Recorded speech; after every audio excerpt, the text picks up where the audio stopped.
बेंगलोर में white field Siddharth Nagar की झोपड़पट्टी में कोलकाता से ताल्लुक़ रखने वाले तकरीबन 150 अफराद पर पुलिस एहलकारों ने मुबैना तौर पर लाठीचार्ज किया। इनमें से बेशतर अफराद मुस्लिम हैं। पुलिस वाला आया सर, हम लोग को मारधोर करता है, बोलता है कि घर तोड़ो, यहाँ से भाग जाओ, रहने नहीं देंगे बंगाल वाले को यहाँ पे। फिर हम लोग सर रात में सारे बच्चे को लेकर के सर हम लोग यहाँ पे ठंडे में हम लोग मरे हैं। घर के अंदर सो नहीं पाए हम लोग। अभी भी आ रहे हैं। पुलिस वाला आकर के नेक्स्ट बार बोल के गया कि अगर तुम लोग यहाँ से नहीं निकलेगा तो हम तुम लोग को गोली करेगा।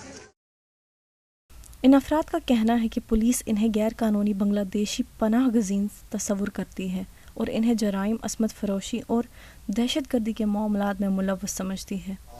ये मैं इधर आया हूँ बेंगलोर में काम करने के लिए पिछले 3 साल से। आज मेरे अचानक इधर पुलिस आया, आके कह रहे यहाँ से निकल जाओ, और टाइम भी हमें नहीं दे, वक्त भी नहीं दे रहे। अभी हम तुरंत क्या करें, हमारा फैमिली है, बच्चे है, बीवी है, क्या करें। पुलिस आके कुछ बोलता नहीं है, तुरंत तोड़ दो, यहाँ से निकालो। इन लोगों के पास आधार कार्ड समेत voter ID card, ration card और चंद लोगों के पास पैन कार्ड भी है और कोई बच्चा भी ऐसा नहीं है जिसका कोई शनाख्ती दस्तावेज ना हो। जो सिद्धार्थ नगर का इंसिडेंट आप बोल रहे हैं, मैं एसीपी व्हाइटफील्ड मिस्टर कृष्णप्पा को वहाँ भेजा हूँ। वो वेरीफाई करने के बाद में ही पता चलेगा, अगर कोई पुलिस स्टाफ अगर गए हैं तो उनके ऊपर कार्रवाई की जाएगी, क्योंकि हमारा खाली कराने का कोई पुलिस का काम नहीं है।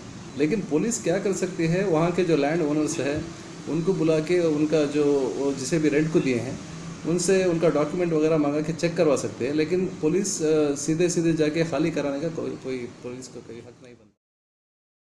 झोपड़पट्टी की ज़मीन के मालिक मिस्टर संदीप ने एडवोकेट मोहम्मद नियाज़ को बताया कि मैंने इन लोगों को ये जगह किराए पर देने से कबल अज़ मुआहिदा इन तमाम के शनाख्ती कार्ड ज़ाती तौर पर चेक किए।